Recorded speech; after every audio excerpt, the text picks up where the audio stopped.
সমাবেশ আরামে দাঁড়াবে, আরামে দাঁড়াও। আমাদের বিদ্যালয়ে এই কচি কোমল ছাত্রীদের হাতে এই বৃক্ষ তুলে দেওয়ার জন্য এবং আমাদের শামীম মোল্লা সাহেবকে আবারও ধন্যবাদ জানাই। কারণ একটা গাছ যখন বড় হবে তার পাশাপাশি কিন্তু আমাদের শিক্ষার্থীরাও বড় হবে, তারা একটা জায়গায় গিয়ে পৌঁছবে, আমাদের গাছটাও কিন্তু একটা জায়গায় পৌঁছবে।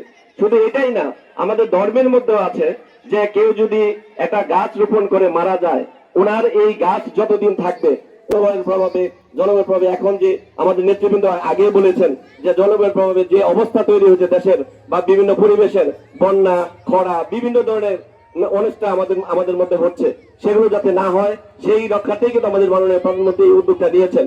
এবং প্রতি বছর আমরা গাছ লাগাবো এবং গাছ রক্ষায় সচেতন থাকবো, আমরা গাছগুলো নিয়ে সুন্দরভাবে বেড়া দিব। এটা হলো আমাদের অনুরোধ। আমাদের সকল শিক্ষার্থীরা আমি অনুরোধ জানাই সবাই নিয়ে একটু বেড়া দিবে এবং নিয়মিত পরিচর্যা করবা।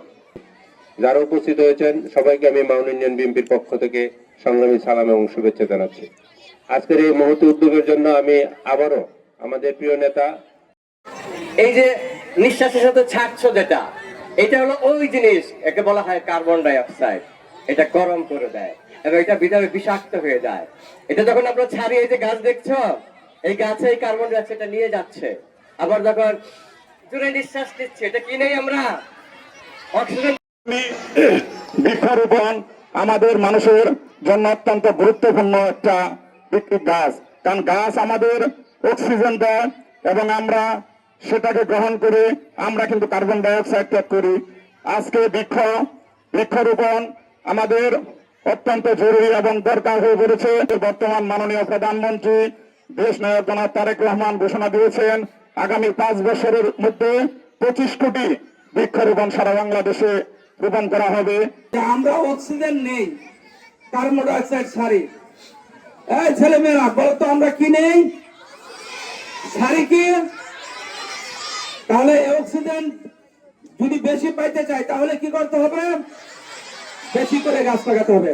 তো আমি আজকে তোমাদেরকে একটি করে ফলজ চারা, যে যার ভাগ্যে পড়েন, এখানে আছে জাম এবং আছে জলপাই, আর আমার স্কুলের শিক্ষা স্যারদের মহিলা স্যারদের জন্য আছে ওরবরের চারা। ওনারা আমাকে চেয়েছিল, আমি ওনাদের জন্য নিয়ে আসছি। এখানে সকল ছাত্রছাত্রীরা একটা করে চারা পাবা, যদি কোনো কারণে কম করে কালকে পশু পেয়ে যাবে, সমস্যা নেই। তো এটা আমাদের তারেক জিয়ার 31 দফা কর্মসূচির মধ্যে একটি অনুষ্ঠান। সেই অনুষ্ঠানটা হলো কি, যে সবার আগে বাংলাদেশ, আর সবার আগে গাছ রোপণ করে বাংলাদেশের ভারসাম্য রক্ষা করতে চায় তারেক রহমান। তার এই উদ্যোক্তা হিসেবে আমি মাওনা ইউনিয়নের পক্ষ থেকে মাওনা ইউনিয়নের যে কয়েকটি স্কুল আছে, প্রাইমারি এবং হাই স্কুল, প্রত্যেক স্কুলেই আমি সকল ছাত্রছাত্রীকে চারা দেওয়ার জন্য একটি ভূমিকা নিয়েছি।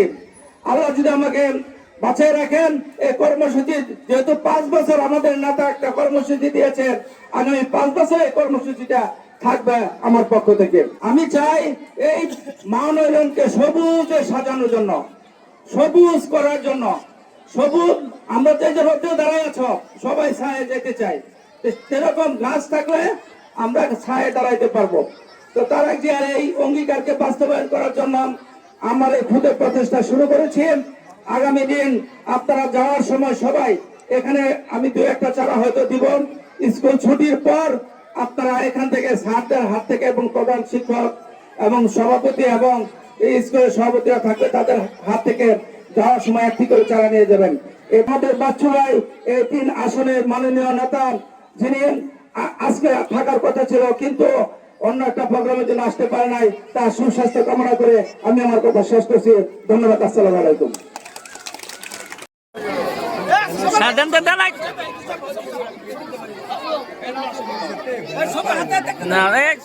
সামনে থেকে আসেন না,